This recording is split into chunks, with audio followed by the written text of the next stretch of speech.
everybody.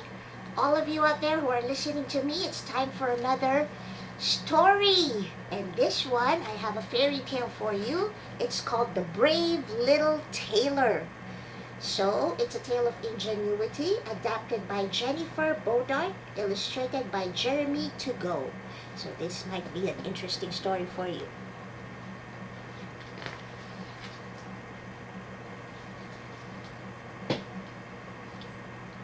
One morning, a little tailor sat in his shop. He bent over his work, sewing as he always did this time of day. Suddenly, the tailor had a taste of raspberry jelly. He took out a loaf of bread and cut a big slice from it. The tailor licked his lips as he spread on some jelly. "I am more hungry than I thought," he told himself. "I sure hope this jelly fills my belly and clears my head." The tailor wanted to sew a few more stitches before eating his snack. When he finished, he saw a swarm of flies buzzing around his tasty jelly. The little man waved the flies away with his hand, but they flew right back. The tailor grabbed a scrap of cloth and growled, "Now I'll let you have it." The cloth burst through the air as the tailor beat at the buzzing flies.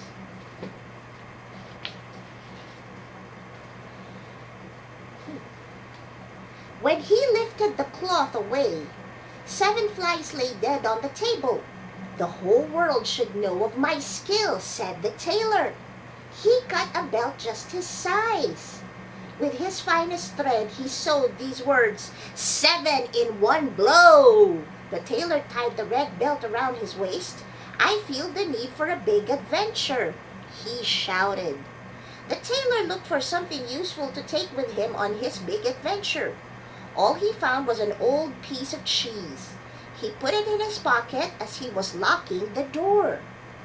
He heard a rustle in the bushes. A bird was trapped among the thorns. The tailor gently pulled the bird from the bush. He put it in his pocket with the cheese. Then he set off to find adventure. The tailor walked through town and up the side of a mountain. At the top, he met a giant. "Hello, giant," said the tailor with a bow. "I am on a big adventure. Will you join me?"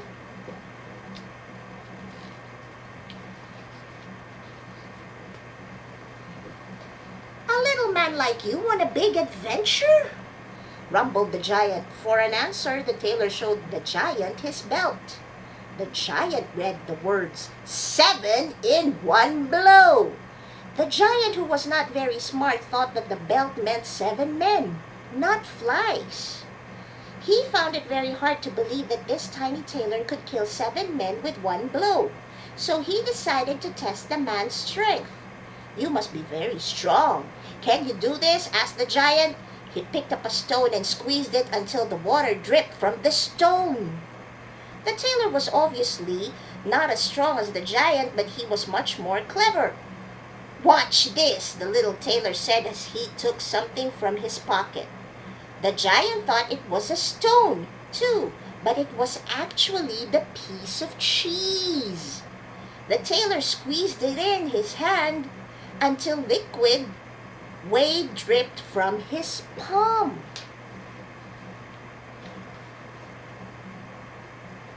The giant raised his eyebrows. "Well, can you do this?" he asked. He picked up another stone and tossed it high into the air. It flew almost out of sight. "Watch this," the tailor said as he took something from his pocket. It was the bird, of course. With a toss of his hand, the tailor sent the little bird flying. Pretty soon, the bird was out of sight. In fact, it never came down. This did not convince the giant, though. He was a poor loser. "If you are so strong, help me carry this tree," the giant ordered. Once again, the tailor knew he was not as strong as the giant. He quickly came up with an idea. The tailor walked to the leafy end of the fallen oak. "I will carry the branches," he said. "I wouldn't want them to scratch you. Besides, it is no trouble for one who can kill 7 at one blow."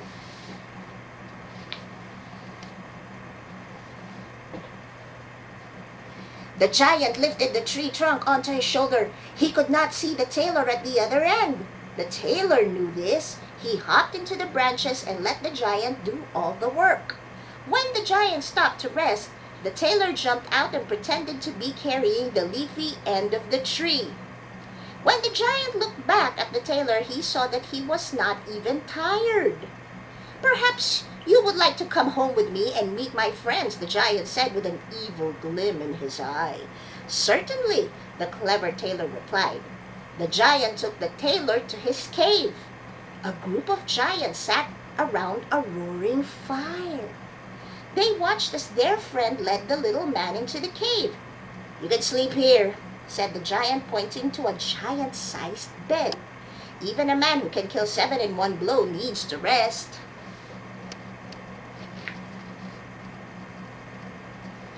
The tailor was not used to sleeping in such a big bed, so he slept in a corner instead. It was good for him that he did. During that night, the giants pounded on the bed with clubs until they thought they had taken care of the pesky tailor. In the morning, the giants went swimming in the river. They joked about the strange man and his silly belt. When the tailor walked up whistling a merry tune, the giants were so afraid they ran away without their clothes. The tailor laughed and left the giants behind. He walked very far and then lay down for a nap. As the tailor slept, some people found him and read his belt. They thought he was a mighty soldier and took him to meet their king. The king was impressed and hired him for his army. He also gave him a bag full of gold. But the other soldiers were angry at this new soldier. "This is not fair," they told the king. "We will leave your army if we don't get a bag of gold too." The king could not lose his whole army. He decided to get rid of his new soldier. He went to the little man with a challenge. "I need you to kill 2 giants that live in my woods. If you do, I will give you my daughter and half my kingdom as a reward." The tailor knew this was his chance to become a hero. The next morning, the tailor rode off to find the giants with 100 soldiers behind him and a brilliant plan. "Stay behind until I call you," he told the soldiers at the edge of the woods. The tailor found the 2 giants asleep under a tree. He climbed the tree and began dropping acorns on one giant's head. The giant awoke and turned to his friend.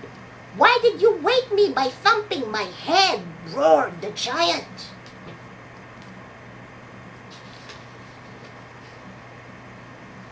Before his friend could answer, the angry giant threw an acorn at him.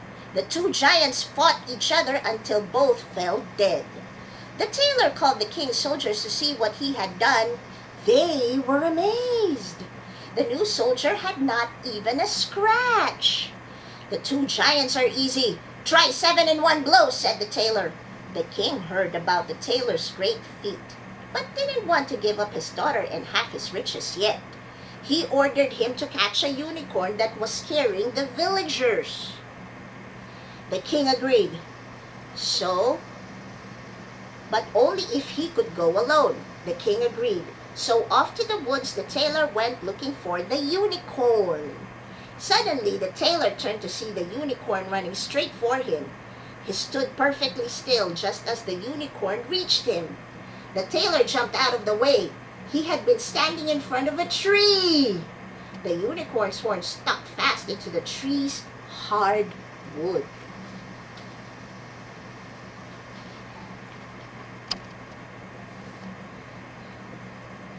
The tailor freed the unicorn and rode it back to the palace in a cloud of dust. Again the king was amazed to see the tailor. The king had no choice but to keep his promise. He could not prove that the man who married his daughter and took half of his kingdom was nothing but a hero. The tailor almost gave up his secret one night though. While he was sleeping, his new wife heard him say, "This new fabric will make a fine waistcoat." The princess leapt out of bed and hid behind a curtain, hoping her husband would reveal more of his true identity. But the clever tailor, wakened by his wife's movement, quickly realized what he had said in his sleep. I mean, a prince and a man who can kill 7 with one blow should have the finest waistcoat around, right?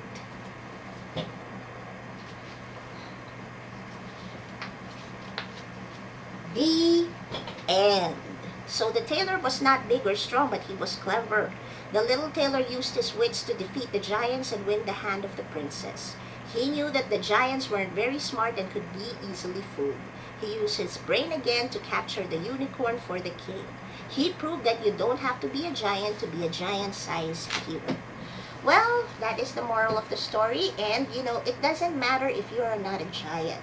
Because sometimes small people can beat giants too, just like David who battled Goliath in the Bible. So you just have to use your brains. Whenever you have a problem, you have to come up with solutions using your brain, and you have to be creative. So until next time, I'll see you around. Goodbye.